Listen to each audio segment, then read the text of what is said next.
किसानों को बड़ा भ्रम रहता है और बिना किसी निश्चित अनुपात और जानकारी के अपने खेतों में पोषण की दृष्टि से खादें देते हैं।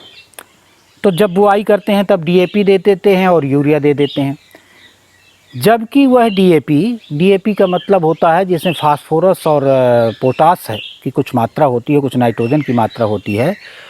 तो जब जर्मिनेट होता है उसको लेता ही नहीं है वो, तो वो बहुत ज़्यादा मात्रा में पौधा लेता नहीं है और ज़्यादातर मात्रा उसकी बेकार चली जाती है, खेतों में बेकार चली जाती है और खेत को भी ख़राब करती है। तो क्या है पोषण चक्र, पोषण का सिद्धांत, उसको समझने की कोशिश करते हैं। जैसे मनुष्य का शरीर होता है वैसे ही पेड़ पौधे भी होते हैं। जैसे मनुष्य शरीर जन्म लेते ही कुछ सालों तक खाना नहीं खाता है, केवल दूध पीते हैं, बच्चे दूध पीते हैं। फिर युवावस्था में दूसरे प्रकार के शरीर को ज़रूरत पड़ती है। जब युवावस्था के बाद वृद्धावस्था आती है उसमें तीसरे प्रकार के खाने की ज़रूरत पड़ती है।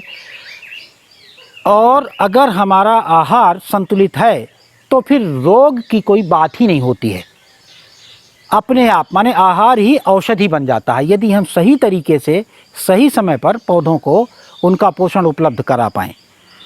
तो जैसे पेड़ भी है तो वो जैसे ही वो जर्मिनेट होता है तो 20 से 25-30 दिन तक उसमें केवल वेजिटेटिव ग्रोथ होती है। उस समय उसको सर्वाधिक मात्रा में नाइट्रोजन की ज़रूरत होती है, कैल्शियम की ज़रूरत होती है। तो अगर शुरुआत में हम ऐसा प्रबंधन करें कि उसको जैसे ही जर्मिनेट हो उस समय उसको कैल्शियम मिले, जीवावस्था में आते ही उसको पोटेशियम मिले, फास्फोरस मिले, वृद्धावस्था में आते ही जैसे उसके फल बन जाएं, फल लगने की या क्रॉस ओवर पीरियड जिसको कहते हैं उसमें आए, उसमें उसको रंग की ज़रूरत होती है, उसको एरोमा की ज़रूरत होती है, उसको पिगमेंट की ज़रूरत होती है, तो उसको कैल्शियम फास्फेट पर्याप्त मात्रा में उपलब्ध हो जाए। ऐसे प्रबंधन करने से हम रोग अपने स्वतः ही नियंत्रित होते हैं और पौधे को सही समय पर सही पोषण उपलब्ध करा पाते हैं। तो हम आवर्तनशील विधि में शुरुआत में देते हैं, सबसे पहले तो उसका जो खेत है उसमें प्रचुर मात्रा में कार्बन और नाइट्रोजन का और फंगस का एक संतुलन होना चाहिए, इसको बना देते हैं। और जर्मिनेशन के बाद तुरंत उसमें 10 दिन के बाद कैल्शियम देते हैं।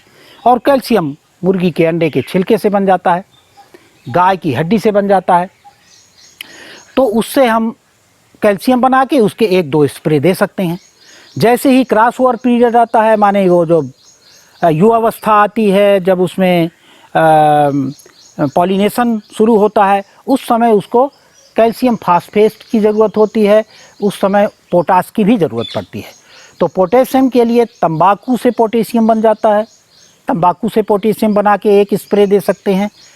और इसी प्रकार कैल्शियम फास्फेट माने गाय की हड्डी को महीन छोटे छोटे टुकड़ों में करके भून के और उसमें विनेगर डाल के या एसिटिक एसिड डाल के उससे हम कैल्शियम फास्फेट एक्सट्रैक्ट करके उसके 2 स्प्रे देने से उसको पर्याप्त हो जाता है। तो इसमें अब प्रश्न ये बनता है कि क्यों हम फोलियर स्प्रे ही क्यों करें। तो जितना पौधा ज़मीन से लेता है उससे कई गुना ज़्यादा इफेक्टिव होता है फोलियर स्प्रे। जो पौधे का पेट होता है उसकी पत्ती होती है, जो सूर्य की प्रकाश की उपस्थिति में और पानी की उपस्थिति में अपना भोजन वहीं पर उसका तैयार होता है। यदि सुबह सुबह फोलियर स्प्रे के द्वारा हम इन पोषक तत्वों को दे देते हैं तो सुबह सुबह जैसे बच्चों को बहुत भूख लगती है उसी प्रकार पौधे बहुत भूखे होते हैं। तो जिस समय उसकी वाष्प झड़ जाए, उसमें धूल न हो और सुबह सुबह उसमें अगर सूर्य निकलते ही या सूर्य निकलने के थोड़ा पहले स्प्रे दे दिया जाए, फोलियर स्प्रे कर दिया जाए, तो बहुत तेज़ मात्रा में पोषण उपलब्ध हो जाता है पौधे को। वही जो जड़ के माध्यम से डीएपी जैसे डाली जाती है, तो 20 दिन के बाद या 25 दिन के बाद, कभी कभी तो 30 दिन के बाद पौधा लेना उससे फास्फोरस और पोटास शुरू करता है। इतने दिन में कितनी उसमें फास्फोरस और पोटास रह जाती है, तो वो एक तरह से बर्बाद जाती है। वही अगर हम 20 दिन बाद या 25 दिन बाद जब जैसे ही क्रॉस ओवर पीरियड आने का मौका आता है, उस समय हम कैल्शियम फास्फेट या कैल्शियम दे देते हैं, वो क्विक रिजल्ट देने वाला बन जाता है। तो इस प्रकार से यदि हम पौधे की अवस्था के अनुसार उसके पोषण का प्रबंधन कर पाए तो फिर रोग लगता ही नहीं है। अभी आधुनिक कृषि में फसल बताने के बाद तुरंत बताते हैं कीट नियंत्रण। ऐसे लगता है जैसे रोग आएगा ही। तो रोग 3 प्रकार से पौधों में रोग आते हुए देखा जाता है। एक बैक्टीरिया के द्वारा, दूसरा फफूंदी के द्वारा, तीसरा वायरस। तो कीटों से आने वाले रोग को कीट के द्वारा ही नियंत्रण। कोई भी कीड़ा जब पैदा होता है वह उसका समय है पैदा होने का। वो इसलिए नहीं पैदा होता है कि हमारी फसल लगी है इसको खाने के लिए पैदा होता है, उसी समय वो कीड़ा पैदा होता है। और हमारी फसल को खाता क्यों है? इसलिए कि हमने उसके खाने को कहीं ना कहीं डिस्टर्ब किया है। तो हमें इसका अध्ययन करना पड़ेगा कि किस समय पर कौन सा कीट पैदा होता है और उसका स्वाभाविक भोजन क्या है। तो उसके लिए हम लोगों को रिकमेंड करते हैं, किसानों को रिकमेंड करते हैं कि एक ऐसा पेस्ट बना लें, चाहे तो पका पपीता है, पका केला है, या पकी हुई सेव है, सड़ा हुआ सेव है, उसमें गुड़ मिला के 7-8 दिन के लिए एक अंधेरे में कैंटर में रख दे, तो उससे एक प्रकार का शहद तैयार हो जाता है, फ्रैक्टोज तैयार हो जाता है। उस फ्रैक्टोज का स्प्रे कर दें तो वो कीड़ा उस फ्रैक्टोज को खाएगा, न कि आपकी फसल को खाएगा। ये उस अवस्था में है जब कीड़ा लग ही गया है, लगने ही वाला है।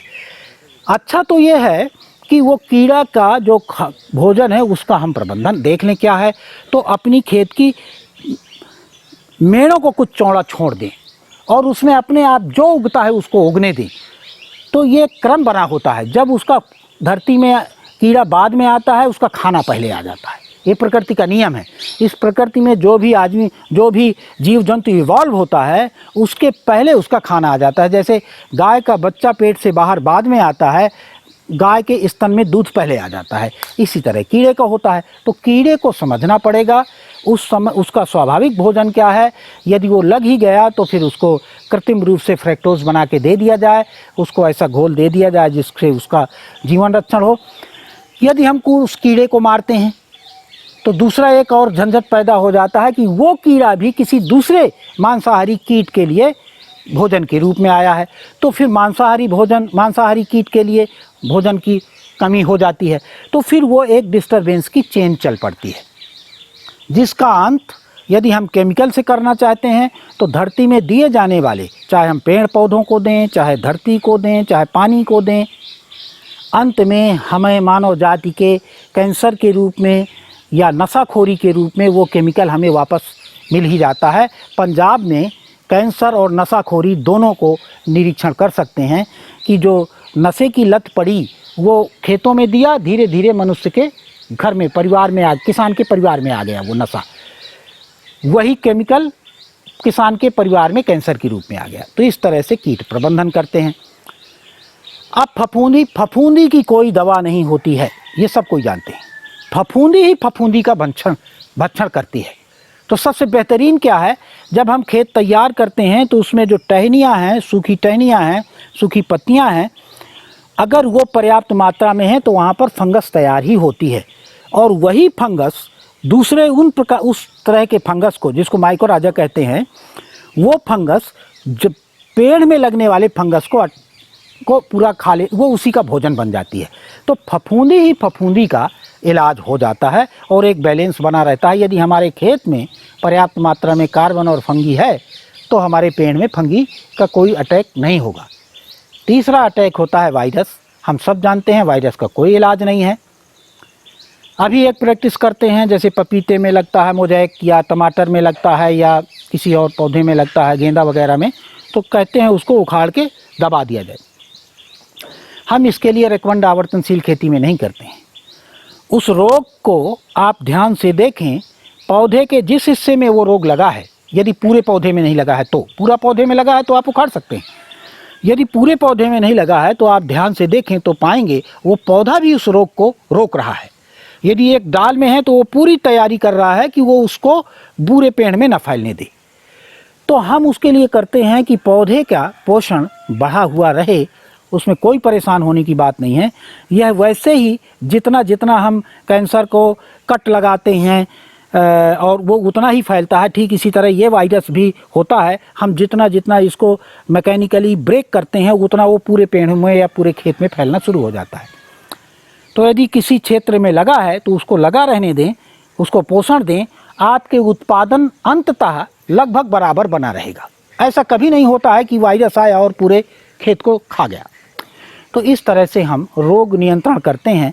हमारा कहना यह है कि हम किसी को भी मारें, चाहे सोने के भाले से मारें, चाहे लोहे के भाले से मारें या केमिकल दे के मारें, रिजल्ट मरने का आएगा।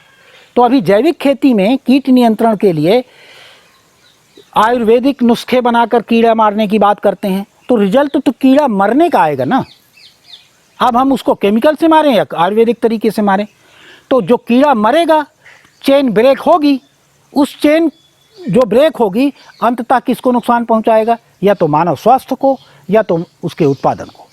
इसलिए आवर्तनशील खेती में किसी के मारने को और के लिए प्रोत्साहन नहीं दिया जाता। उसको समझना है और उसके साथ निर्वाह करना है, उसका भोजन समझना है और उसकी प्रकृति समझनी है, फिर उसका प्रबंधन करना है। तो इस तरह से बिना हिंसा के, बिना किसी को दुख दिए हम रोग नियंत्रण या रोगों से मुक्त रह सकते हैं। हम अपनी फसलों को रोगों से मुक्त रख सकते हैं। इस तरह से अगर हम पोषण चक्र हमारा सही है तो रोग स्वतः नियंत्रित हो जाते हैं।